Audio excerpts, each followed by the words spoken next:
Hey, hello. Balik lagi di channel Spoiler Moon dan kita akan lanjutkan lagi cerita dan kisah hidup Fang Yuan. Di part sebelumnya diceritakan kalau Fang Yuan sudah sampai di Gunung Sanca, lalu kemudian dia bertarung dengan banyak orang untuk terus meningkatkan reputasinya. Salah satunya adalah Tiran Heng Mei, yang mana dia dikenal sebagai Master Gu yang cukup kuat di jalur iblis. Dia juga ada di peringkat 4 tahap menengah, dan banyak orang yang enggan untuk mendekati atau mungkin membuat masalah dengannya. Tapi justru Fang Yuan melawannya tanpa basa-basi. Lalu di sisi lain diceritakan juga tentang hidup Fang Zheng yang sesungguhnya, saudara kembar dari Fang Yuan, di mana di situ dia juga akan memperjuangkan warisan dari Gu Immortal, yang mana dalam perjalanan dia kemudian bertemu dengan seorang wanita yang menjadi pujaan banyak orang. Gara-gara itu kemudian Fang Zheng ditantang untuk bertarung. Ya, kita akan lanjutkan lagi, kita akan dengarkan lagi cerita dari Fang Yuan dan juga Fang Zheng. Langsung aja kita akan masuk ke part 62. Sekarang kita akan kembali ke Gunung Tianti. Di kaki Gunung Tianti, pertarungan sengit antara Fang Zheng melawan Wei Wushang sudah mencapai babak final. 10.000 burung bangau terbang melayang mengelilingi Fang Zheng, sedangkan Wei Wushang terlihat terengah-engah dan pakaiannya pun compang-camping. Tidak, aku belum kalah. Aku masih memiliki kartu trof, kata Wei Wushang dalam hati. Jika dalam situasi biasa, Wei Wushang pasti sudah mengakui kekalahannya. Akan tetapi, situasi di Gunung Tianti kali ini sedikit berbeda. Hal ini dikarenakan Wei Wushang juga membawa nama baik dari Sekte Iri Surga, dan juga dia tidak ingin terlihat lemah di depan peri Bisia yang dia puja-puja. Karena itu, Wei Wushang tidak mau menyerah. Aku tidak akan kalah, kata Wei Wushang menyemangati dirinya, lalu kemudian dia mengaktifkan sebuah gu di dalam aparatur miliknya. Setelah gu itu diaktifkan, angin sepoi-sepoi segera mengelilingi tubuh Wei Wushang. Tian He yang melihat hal itu, dia kemudian berkata pada Fang Zheng melalui benaknya, bahaya, ternyata dia memiliki Gu Injury Wine. Pertahankan posisimu. Meskipun Gu ini kelihatannya ringan dan tidak berbahaya, tapi Gu ini sebenarnya sungguh luar biasa. Sepertinya ini adalah kartu truf miliknya. Murid dari Sekte Iri Surga memang tidak bisa diremehkan. Mendengar itu, Fang Zheng pun mengangguk. Lalu tidak lama kemudian, angin pun bertiup kencang dan menyerang ke arah Fang Zheng. Untungnya, Tian He sudah memperingatkan Fang Zheng sebelumnya, sehingga kali ini Fang Zheng segera menggunakan seluruh kekuatannya untuk bertahan dari serangan itu. Hembusan itu membuat banyak burung bangau terbang, dan mereka terkapar, bahkan banyak sayap mereka yang patah. Sedangkan Fang Zheng sendiri masih terus berjuang dan mengalirkan seluruh Primaval Essence-nya untuk memperkuat gu pertahanan miliknya. Setelah beberapa saat, akhirnya Wei Wushang menghentikan Gu Injury Wine. Hal ini bukan karena Wei Wushang tidak ingin melanjutkan pertarungan, tapi karena Primeval Essence di aparaturnya sudah hampir mengering. Karena itu dia tidak bisa lagi menggunakan kekuatannya untuk bertarung. Sementara itu, Fang Zheng juga sudah mengendalikan 10.000 burung bangau terbang yang cukup menguras Primeval Essence miliknya. Akan tetapi untuk situasi saat ini, sisa Primeval Essence milik Fang Zheng sebenarnya masih cukup banyak kalau dibandingkan dengan milik Wei Wushang. Tapi melihat ekspresi dan juga gerak-gerik dari Wei Wushang, Fang Zheng tersenyum lalu dia berkata, "Saudara Wei memang layak menjadi murid elit dari Sekte Iris Surga. Anda memiliki metode penyerangan yang tidak biasa dan juga sangat hebat. Setelah bertarung dengan Anda, pengetahuan saya bertambah menjadi semakin luas. Namun sayang, Primeval Essence milik saya sekarang sudah hampir habis. Bagaimana jika kita menganggap hasil dari pertarungan ini seri?" "Hah? Apa?" Wei Wushang tercengang ketika mendengar itu.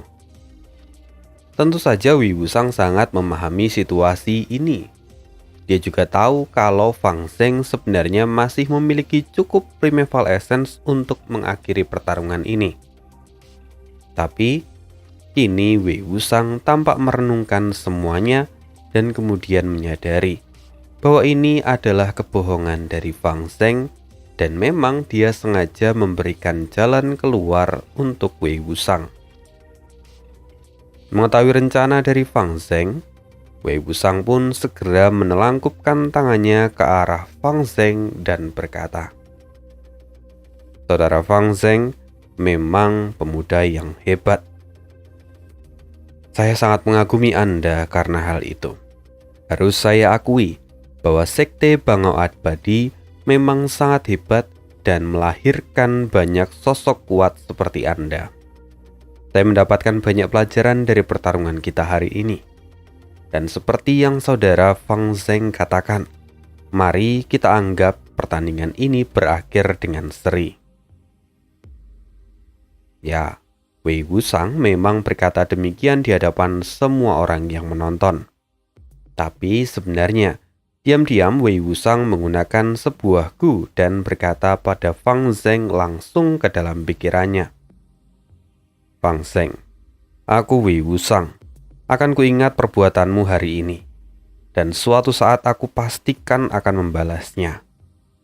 Tapi kau juga harus ingat satu hal, bahwa Pri Bisya adalah milikku. Dalam hal ini aku tidak akan menyerah padamu. Aku akan terus berlatih lebih keras, dan di masa depan aku akan menantangmu lagi untuk mendapatkan wanita pujaanku. Sekarang, kuingatkan saja padamu, lebih baik kau berhati-hati.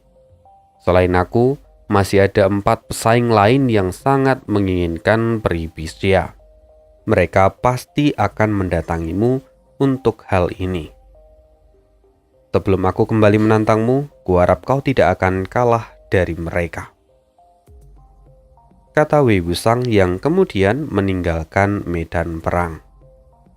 Mendengar masih ada 4 orang lagi yang setara dengan Wei Wushang yang akan menantang Fang Zheng, itu membuat Fang Zheng menjadi semakin pusing. Sedangkan Tian He di dalam benak Fang Zheng tertawa terbahak-bahak karena dia juga mendengarkan percakapan itu. Singkat cerita, hari itu pun berlalu. 3 hari tidak berasa terlalui. Murid elit dari Sekte Jiwa Kuno yang dipimpin oleh Gu Ting akhirnya tiba di Gunung Tianti. Seperti yang telah dikatakan oleh Wei Wushang sebelumnya, setelah mendengar berita tentang kedekatan antara Fang Zheng dan Pri Bisya, Gu Ting pun segera mengirimkan tantangan pada Fang Zheng. Untuk menghindari situasi yang tidak terduga, Fang Zheng memilih untuk menghindari pertarungan dan menolak tantangannya. Tapi sayang, Gu Ting tidak menyerah sampai di situ. Setiap hari, Gu Ting selalu mengunjungi gua tempat tinggal Fang Zheng dan selalu menantangnya bertanding.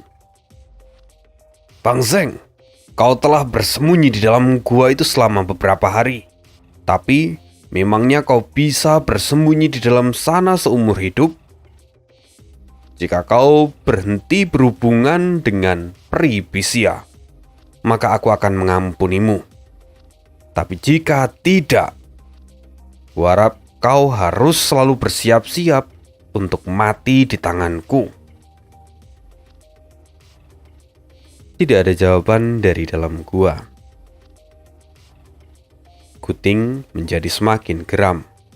Dia kembali berteriak, "Aku tidak pernah menyangka bahwa Sekte Bangau Abadi memiliki murid yang pengecut sepertimu.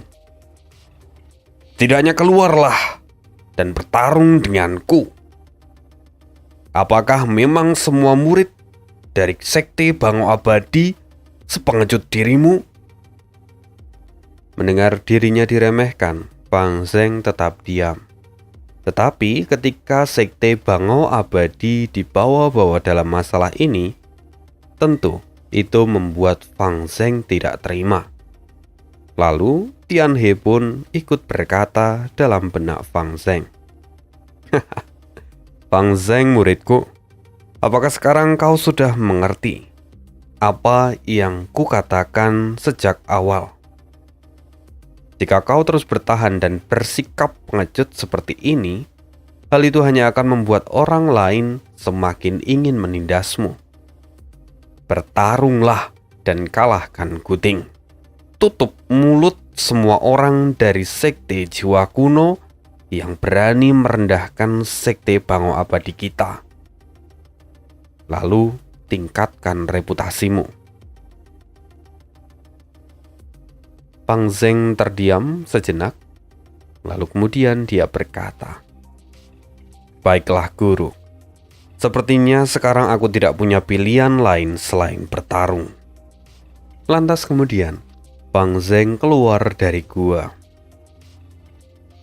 "Jika kau memang ingin bertarung denganku, maka majulah, aku akan melayanimu," kata Fang Zeng dengan tatapan yang ganas. Pada saat yang sama di Gunung Sanca, sebuah pertarungan pun baru saja berakhir. Beberapa saat yang lalu, Fang Yuan bertarung melawan Fei Li. Setelah pertarungan yang sengit, Fei Li berlutut di tanah dan memohon pengampunan dari Fang Yuan. "Tuan Fang Zeng, mohon bermurah hati dan biarkan aku hidup," kata Fei Li yang terus memohon di bawah kaki Fang Yuan. Fei Li sesungguhnya adalah seorang Master Gu peringkat 4 tahap menengah yang juga menekuni jalur kekuatan. Akan tetapi, saat ini kondisinya penuh dengan luka dan dia sudah tidak mampu melanjutkan pertarungan.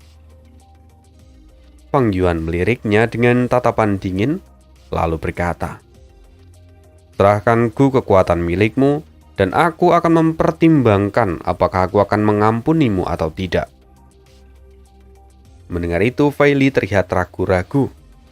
Tapi dia tidak punya pilihan lain selain menyerahkan Gu kekuatan miliknya.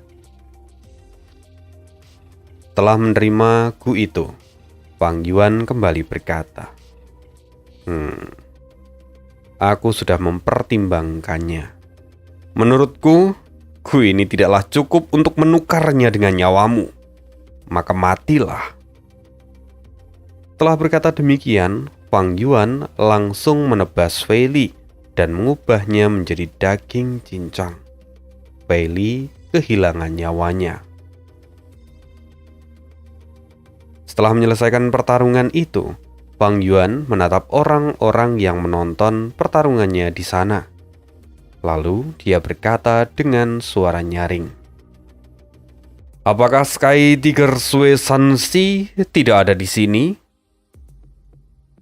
Kalian semua pergi dan sampaikanlah pesan ini padanya.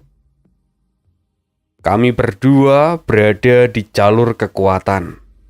Karena itu, aku ingin tahu siapa yang lebih kuat di antara kami. 3 hari lagi, aku akan datang mencarinya dan kemudian beradu kekuatan dengannya." Perkataan Fang Yuan itu tentu saja membuat kericuan dari orang-orang di sekitar. Karena sudah banyak reputasi yang ditimbun oleh Fang Yuan, akhirnya dia sampai mendapatkan julukan lain, yaitu Raja Monster Kecil. Berita tentang pengumuman dari Fang Yuan menyebar dengan cepat dan sampai ke telinga dari Sui Sanxi. Jadi raja monster kecil ini menjadi sangat kejam. Beberapa hari yang lalu dia telah membunuh tiran Heng Mei dan sekarang dia membunuh Fei Li. Tidak berhenti di situ, dia bahkan menantangku. Dasar junior yang tidak tahu diri. Meskipun Sui Sanxi sudah mendengar reputasi dari Fang Yuan dan Bai Ning, tapi dia merasa tidak memiliki hubungan dengan iblis kembar hitam dan putih itu. Karena itu Sui Sanxi sendiri tidak pernah membayangkan untuk bertarung dengan mereka. Kenapa ini bisa terjadi? Kenapa raja monster kecil itu dengan sengaja mencari masalah denganku? Padahal beberapa hari lagi pintu warisan 3 raja akan terbuka. Tapi dia masih saja ingin bertanding denganku. Apakah semua ini karena hanya kami berdua menekuni jalur kekuatan, sehingga dia ingin membandingkan siapa yang terkuat di antara kami? Dasar anak itu gila, kata Sui Sanxi yang merasa kesal, tapi juga tidak berdaya. Meskipun Sui Sanxi adalah seorang Master Gu peringkat 4 tahap menengah, tapi dia juga sudah mendengar informasi kalau Fang Yuan membunuh tiran Heng Mei dan Fei Li yang memiliki tingkat kultivasi yang sama dengan dirinya. Sehingga tidak dapat dipungkiri kalau Sui Sanxi juga akan ketakutan karena mendapatkan tantangan dari Fang Yuan. Meskipun dia terlihat seperti macan betina, tapi dia juga memiliki rasa takut yang dia sembunyikan. Jujur, Sui Sanxi tidak ingin bertarung dengan Fang Yuan. Tapi, karena Fang Yuan sudah terang-terangan menantangnya di depan umum, dia tidak bisa menolak tawaran itu, karena reputasinya pasti akan hancur dalam sekejap. Karena itu, Sui Sanxi pada akhirnya hanya bisa menerima tantangan dari Fang Yuan. 3 hari berlalu dengan cepat dan hari pertarungan antara Fang Yuan dan Sui Sanxi pun tiba. Mereka memutuskan untuk memilih lembah yang luas sebagai lokasi pertarungan. Sky Tiger Sui Sanxi, aku pernah mendengar kabar tentangmu. Kamu telah menyinggung petinggi dari klanmu dan akhirnya kau diasingkan. Tapi, kau tidak menyerah sampai di situ. Diam-diam kau terus bekerja keras dan mengembangkan kemampuanmu. Setelah itu, kau kembali ke klanmu dan membunuh banyak tetua yang telah mempersulit hidupmu di masa lalu. Sejujurnya, aku mengagumi kegigihan dan keberanianmu, kata Fang Yuan dengan sopan. Melihat perubahan sikap dari Fang Yuan, ini membuat para penonton keheranan. Mereka bahkan sampai menduga-duga apakah Fang Yuan sebenarnya tertarik pada Sui Sanxi. Lagi pula memang Sui Sanxi itu adalah seorang wanita yang tubuhnya cukup bagus. Meski dia berotot, tapi tubuhnya itu terlihat mempesona. Saat para penonton terus berdiskusi, Fang Yuan kembali berkata, "Sama seperti dirimu, aku juga mengembangkan jalur kekuatan. Jika kita bertarung, hal itu akan membantuku belajar lebih banyak hal mengenai jalur kekuatan. Sebelumnya, aku juga sudah pernah bertarung dengan tiran Heng Mei dan juga Fei Li. Mereka berdua sangat hebat dan memberiku banyak pengalaman baru. Tapi, cara pertarungan seperti itu rasanya agak membosankan. Kali ini bagaimana jika kita mengubah cara bertarung kita?" "Oh, ide apa yang kau punya?" tanya Sui Sanxi. sederhana saja. Aku akan tetap berdiri di sini dan membiarkanmu menyerangku. Setelah kau selesai, aku akan kembali menyerangmu. Bukankah itu adalah ide yang bagus? Itu juga akan membuat pertarungan kita berakhir dengan lebih cepat. Bagaimana jika begini saja? Karena kau adalah seorang wanita, kau boleh menyerangku sebanyak 3 kali, dan aku hanya akan membalasmu dengan 1 kali serangan, kata Fang Yuan sambil tersenyum. Hah? Ide pertarungan apa ini? Pikir Sui Sansi dalam benaknya. Tapi di samping semua itu, Sui Sansi cukup tertarik dengan ide ini, meskipun terdengar konyol. Kalau begitu, ayo lakukan sesuai dengan keinginanmu, kata Sui Sansi yang menyetujuinya. Karena kau sudah setuju, ayo kita mulai, kata Fang Yuan. Sesaat kemudian, niat membunuh dari Sui Sansi meningkat dan dia mulai bersiap untuk menyerang Fang Yuan. Serangan pertama, teriak Sui Sansi sambil mengaktifkan gu miliknya. Sui Sansi mengubah kedua lengannya menjadi cakar harimau dan langsung bergegas ke arah Fang Yuan.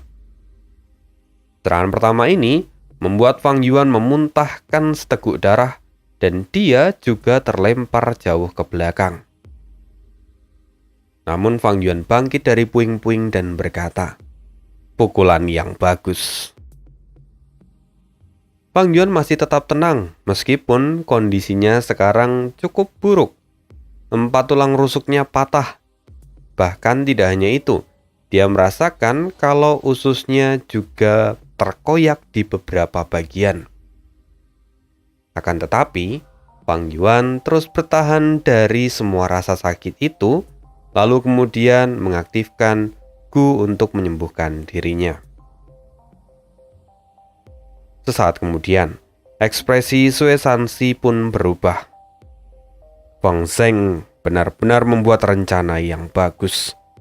Aku baru ingat, kalau semakin banyak cedera yang dia alami, maka dia akan menjadi semakin kuat.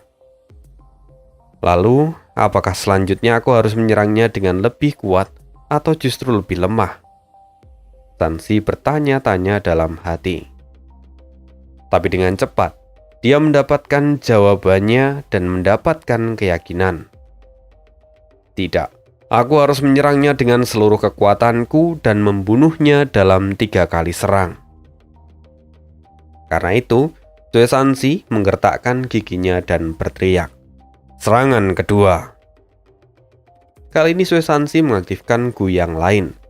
Sui Sansi menjadi lebih kuat dari sebelumnya.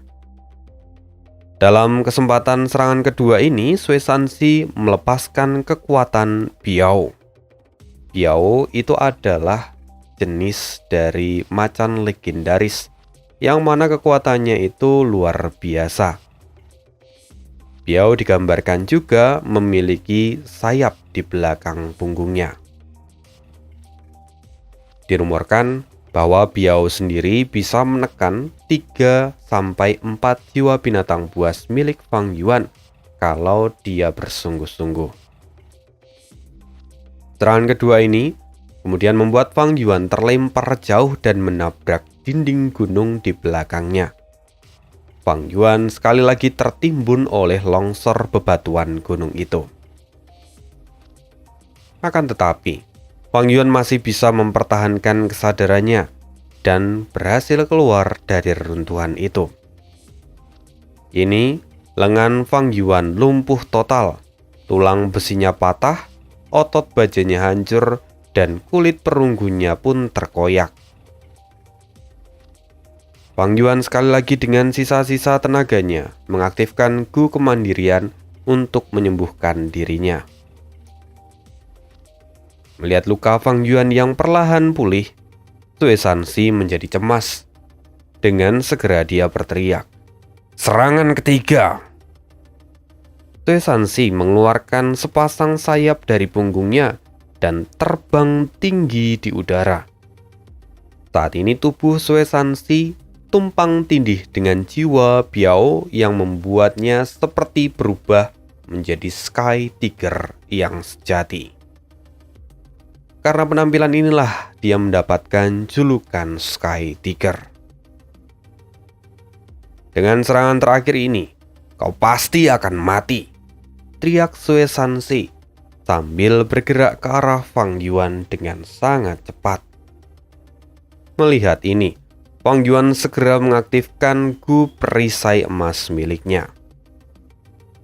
Melihat itu, Sui Sansi pun tampak acuh tak acuh. Hanya Gu perisai emas peringkat 3. Bahkan meski kau menggunakan perisai lonceng emas peringkat 4, itu tidak akan cukup untuk menahan seranganku. Itulah yang dipikirkan oleh Sui Sansi. Kali ini, aku akan memberitahu para junior apa akibatnya jika mereka bertindak begitu arogan, teriak Sui Sansi dengan niat membunuh yang sangat kuat dan menyerang Fang Yuan. Saat jarak mereka kurang lebih hanya tersisa 1 meter, Fang Yuan dengan cepat mengaktifkan Gu tabrakan vertikal dan Gu muatan horizontal miliknya untuk menghindari serangan Sui Sansi. Melihat itu, Sui Sansi terkejut. Dia menjadi sangat marah. Fang Yuan sudah mengingkari janji mereka. Pada akhirnya, Sui Sansi tidak bisa menghindar dan menabrak tanah.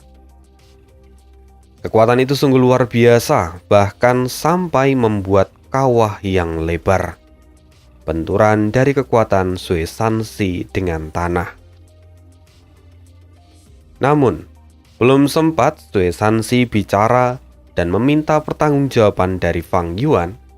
Saat ini Fang Yuan sudah kembali menggunakan Gu muatan horizontal serta Gu tabrakan vertikal miliknya dan menyerang ke arah Sui Sansi. Sui Sansi yang baru saja mengerahkan begitu banyak kekuatannya, kini menjadi sangat lemah. Di momen itu Fang Yuan segera menggunakan Gu Bitter Strength dan Gu upaya sekuat tenaga. Bahkan dia juga memanggil ke-8 jiwa binatang buas miliknya. Serangan itu menjadi satu. Fang Yuan menghantam tubuh Sui Sansi dan langsung membuatnya menjadi daging tumbuk. Sui Sansi tidak bisa menghindar. Dia juga tidak bisa mengaktifkan Gu pertahanan miliknya. Dalam satu hentakan, Sui Sansi meregang nyawa. Setelah menghancurkan seluruh wilayah itu, Fang Yuan menarik kembali 8 jiwa binatang buas miliknya. Hasil pertarungan kali ini tentu membuat para penonton sangat tercengang. Mereka tertegun atas kematian dari Sky Tiger Sui Sansi yang melegenda. Sekaligus mereka juga marah dan benci pada Fang Yuan karena dia mengingkari janjinya sendiri. Dia begitu tidak tahu malu dan memanfaatkan celah yang sempit untuk menghabisi Sui Sansi. Namun di sisi lain, Bai Ning yang melihat dari kejauhan justru tertawa terbahak-bahak. Sejak awal dia tahu bahwa perjanjian yang dibuat oleh Fang Yuan dan Sui Sansi itu hanyalah jebakan dari Fang Yuan. Bagaimanapun, Fang Yuan memang licik dan tidak pernah berubah. Salah Sui Sansi sendiri, kenapa dia percaya pada Fang Yuan? Namun para penonton pun kini menjadi tidak terima. Raja monster kecil, kau benar-benar tidak tahu malu dan sangat tercela. Kau sudah melanggar perjanjian. Kaulah yang kalah dalam pertandingan ini, teriak salah seorang penonton. Setelah itu para penonton yang lain ikut sama-sama berteriak dan mencoba untuk memojokkan Fang Yuan dengan kata-kata yang sama. Tapi Fang Yuan menatap mereka dan berkata, "Benar, Aku kalah dalam pertandingan ini. Lantas kenapa? Fang Yuan dengan tenang mengakui kekalahannya dan bahkan lebih menunjukkan sikap tidak tahu malunya. Sikap ini tentu membuat para penonton menjadi semakin geram padanya. Sayangnya mereka tidak bisa melakukan apapun. Bahkan jika Fang Yuan mengaku kalah, Sky Tiger Sui Sansi kini sudah mati. Bahkan, ayahnya sendiri mungkin tidak bisa mengenali jasad dari Sui Sansi lagi. Fang Yuan kini tampak menyeringai. Dia kemudian berkata, "Karena kalian semua merasa sangat marah dan tidak terima dengan akhir dari pertandingan ini, apakah ada dari kalian yang ingin membalaskan dendam dari Sui Sansi padaku?" Jika kalian memang ingin membalaskan dendam, datanglah padaku bersama-sama. Aku tidak takut melawan kalian semua. Setelah Fang Yuan berkata demikian, para penonton yang sebelumnya berteriak kencang pun sekarang tiba-tiba menjadi hening. Pada akhirnya, tidak ada satupun di antara mereka yang berani maju dan menantang Fang Yuan. Apa tidak ada seorang pun dari kalian yang mau menantangku sekarang? Tidak ada? Ada atau tidak? Fang Yuan bertanya sekali lagi dengan suara lantang.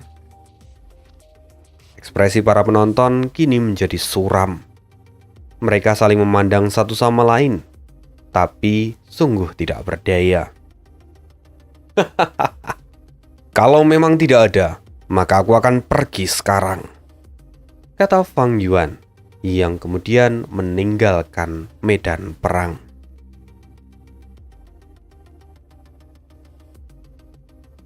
Kini di sisi lain Gunung Sanca, saat ini terlihat Humair sedang berada di sebuah gua bersama dengan Li Xian.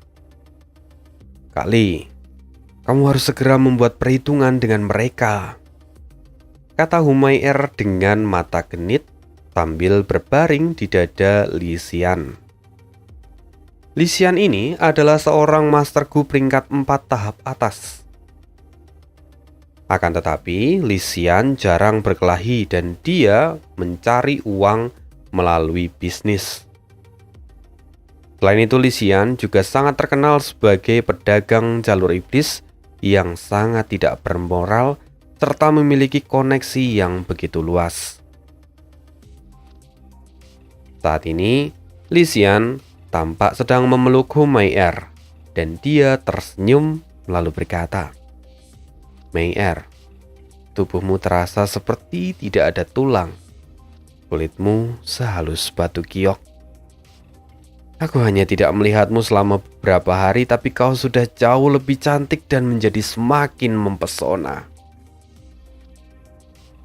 Mendengar itu, Humair hanya memutar bola matanya dan berkata dengan nada kesal, "Kali, aku sedang berkata serius padamu.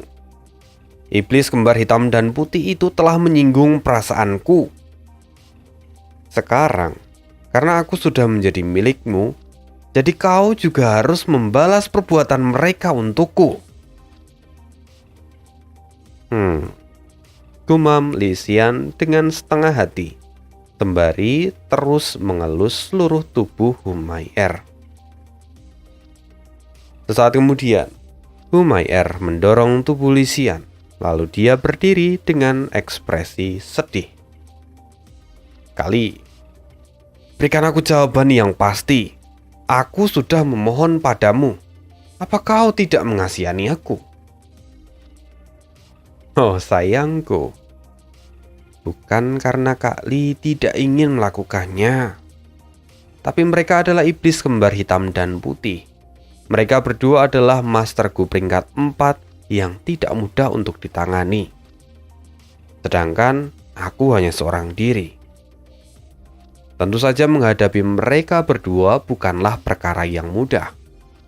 kata Lisian yang mencoba menjelaskan. Mendengar itu, Humair pun mendengus dan kembali berkata, "Ah, baiklah. Kalau begitu, Kali hanya perlu menghabisi raja monster kecil itu saja. Aku sangat membenci dia. Dan untuk sementara, aku akan membiarkan Baining untuk tetap hidup." Lisian masih tampak ragu-ragu. "Ayolah Kali, kumohon," kata Humair yang sambil menjatuhkan dirinya ke pelukan Lisian. Dia kembali menggoda Lisian. "Ya, baiklah. Karena kau sudah memohon seperti ini, maka aku tidak bisa membiarkanmu begitu saja. Tapi, warisan 3 raja akan dibuka dalam 1 atau 2 hari lagi. Karena itu, setelah mendapatkan warisan 3 raja, aku akan memberikan pelajaran pada raja monster kecil itu. Oke?" Kata Lisian yang sedikit mengubah topik pembicaraan untuk mengulur waktu. Mendengar itu, Humair hanya mengerutkan bibirnya dan tidak mengatakan apapun. Lalu, mereka pun kemudian having fun semalaman. Sampai di pagi hari, Humair pun pamit meninggalkan Lisian. Setelah melihat Humair benar-benar meninggalkan gua tempat tinggalnya, tiba-tiba wajah Lisian berubah menjadi suram. Dasar lacur. Dia dengan sengaja membuat perselisihan dan ingin memanfaatkanku sebagai alat untuk menghadapi raja monster kecil. Apa dia benar-benar berpikir kalau dia akan mencapai kesuksesan dengan menggunakan jalur penggodanya? Konyol. Tentu saja aku sudah memikirkan cara lain untuk menghadapi iblis kembar hitam dan putih ini. Aku Lisian, tentu saja akan melakukan bisnis yang menguntungkan untukku, kata Lisian dalam hati. Fang Zeng, raja monster kecil yang tidak bisa disepelekan. Meskipun terlihat tidak sopan, tapi sebenarnya dia memiliki pemikiran dan insting yang sangat tajam. Bahkan dia dengan sengaja memperkuat reputasinya agar saat pintu warisan 3 raja terbuka, tidak ada seorang pun yang berani menghalangi jalannya. Gumam Lisian. Sebenarnya, Lisian sudah mendapatkan banyak informasi mengenai Fang Yuan, baik itu tentang pertarungannya, atau bahkan saat dia membunuh ketiga Master Guebat sebelumnya. Jika orang berbakat seperti Fang Yuan masih memiliki kebaikan, tentu saja itu tidak membuat Lisian merasa kesulitan. Tapi sayangnya, Fang Yuan adalah orang yang tidak bermoral. Fang Yuan tidak tergoda dengan kecantikan Humair. Bahkan dia pernah mengabaikan Humair saat diganggu dari kelompok 10 tiran. Setelah itu Fang Yuan juga memiliki sikap yang kasar. Dia dengan mudah membunuh orang dan memperlakukan nyawa orang itu dengan tidak berharga. Semua itu menunjukkan bahwa Fang Yuan adalah iblis sejati yang tidak bisa diabaikan. Orang seperti itu, jika sejak awal aku sudah bertemu dengannya, aku pasti akan langsung membunuhnya. Tapi sayangnya sekarang semua sudah terlambat, gumam Lisian sambil menghela nafas. Sekarang hanya ada satu orang yang bisa kumanfaatkan untuk membunuh anak itu. Ayah dari Sui Sanxi yang dijuluki sebagai Century Boy. Benar, aku akan menggunakannya untuk membunuh Fang Zeng. Aku yakin bahwa orang itu pasti akan dengan senang hati membalaskan dendam dari putri kesayangannya. Iya, itu benar, kata Lisian. Dia kini tersenyum dengan lebar. Kita akan berpindah ke sisi yang lain. Sekarang Fang Yuan berada di dalam gua dan sedang berkultivasi. Gelombang Primeval Essence emas kuning milik Fang Yuan kini membersihkan dinding aparatur miliknya. Berkat bantuan dari ulat minuman keras 9 mata, kini kualitas dari Primeval Essence milik Fang Yuan menjadi jauh lebih baik. Primeval Essence yang berwarna emas kuning itu sangat membantu Fang Yuan dalam pertarungan. Hal ini juga yang membuat Fang Yuan berhasil membunuh ketiga Master Gu yang sebelumnya. Akhir-akhir ini reputasiku telah meningkat pesat. Tentu saja sekarang banyak sekali orang yang membenci dan takut padaku. Tapi aku tidak peduli dengan perasaan mereka. 2 hari lagi warisan 3 raja akan terbuka, dan saat itu maka tidak akan ada orang yang berani mencari masalah denganku. Sekarang aku hanya perlu memanfaatkan sisa waktu ini untuk terus berkultivasi, pikir Fang Yuan. Selama itu juga Fang Yuan menyempurnakan gu muatan horizontal dan gu tabrakan vertikal untuk ditingkatkan menjadi gu charging crash. Pada dasarnya resep penyempurnaan dari gu charging crash ini tidak sulit dan Fang Yuan juga sangat yakin dengan proses penyempurnaannya.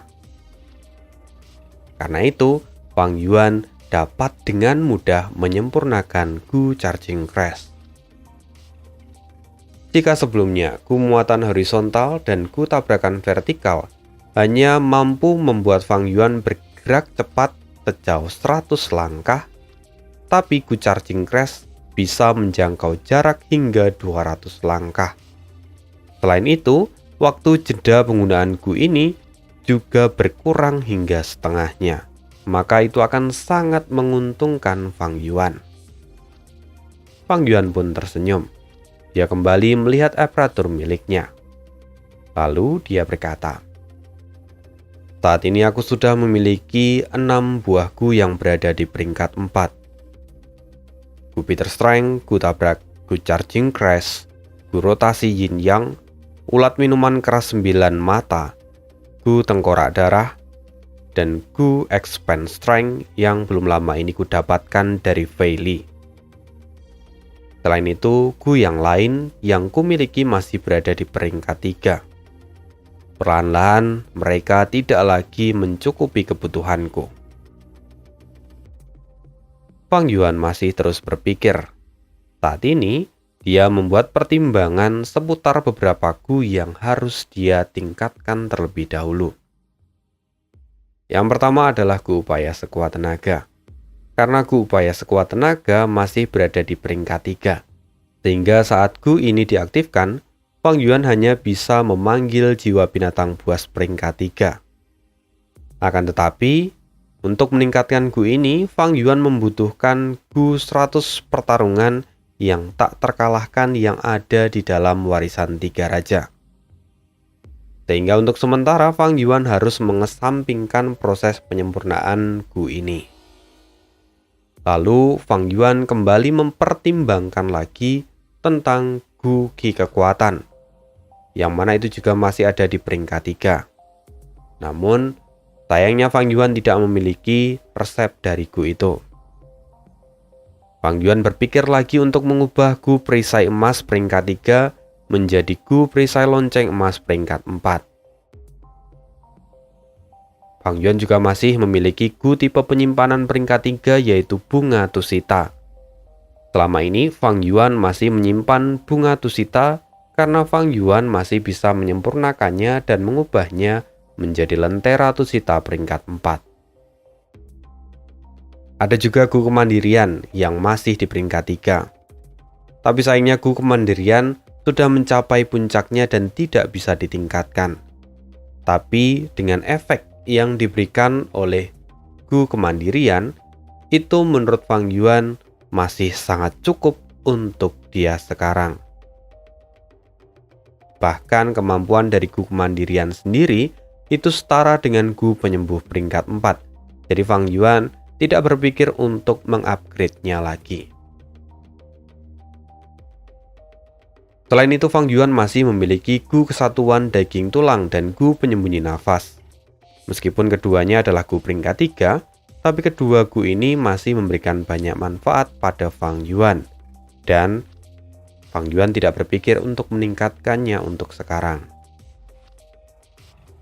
Gu Fang Yuan berikutnya adalah Lotus Harta Karun Esensi Surgawi.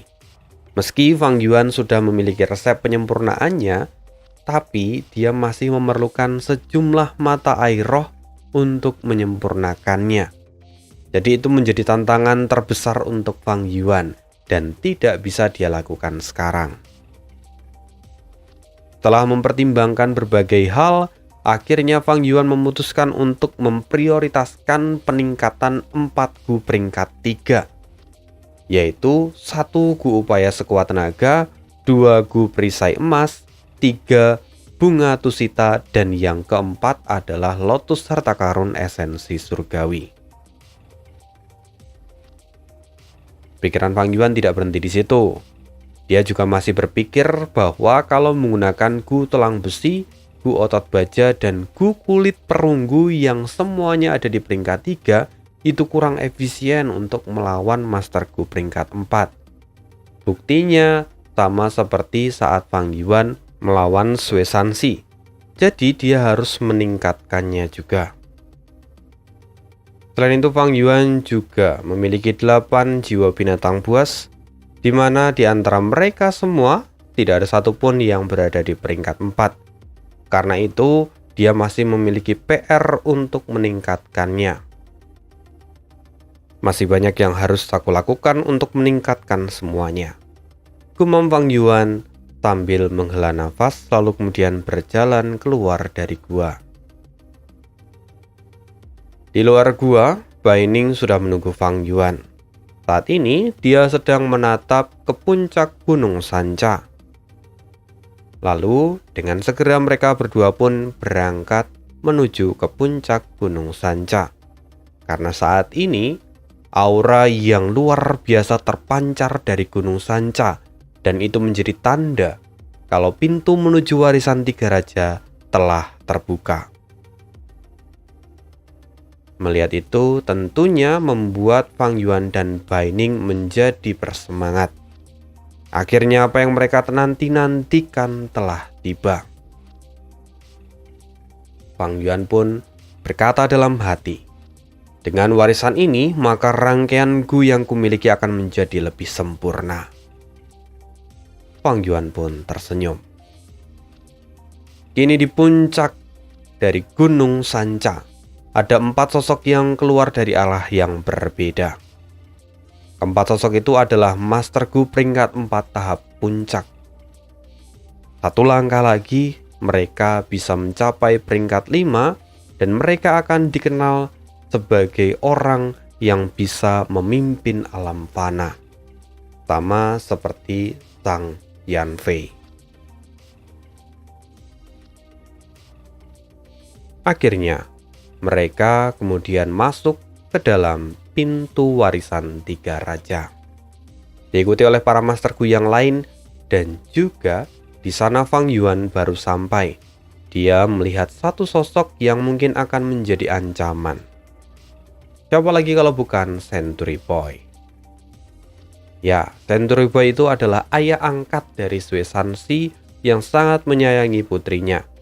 Dan mungkin ketika di dalam warisan 3 raja, Century Boy akan membuat masalah pada Fang Yuan. Jadi dia perlu berhati-hati. Tapi selebihnya Fang Yuan tidak peduli. Dan kemudian tanpa pikir panjang, Fang Yuan langsung mengaktifkan Gu Charging Crash dan masuk ke dalam pintu warisan 3 raja. Sekian dulu cerita kali ini. Thank you banget. Dan kalau ada yang mau bagi-bagi sedikit buat Mimin untuk ngopi dan segala macam, boleh banget via traktir ya. Itu saja, thank you, see you again di next video, dan bye.